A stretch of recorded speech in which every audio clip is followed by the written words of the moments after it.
Fiera di Ollastra all'insegna della tradizione ma anche della condivisione, della festa.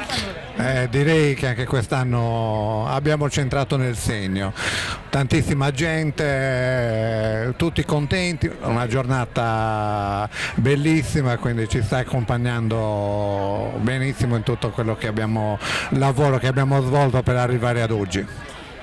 Allestitori, allevamento e anche fornitori di servizi. Di tutto di più, c'è, come abbiamo detto in precedenza, c'è l'imbarazzo della scelta per tutti, penso che la gente sia contenta di quello che trova e meglio di così per noi non poteva andare. È un'occasione per mercato, per fare affari.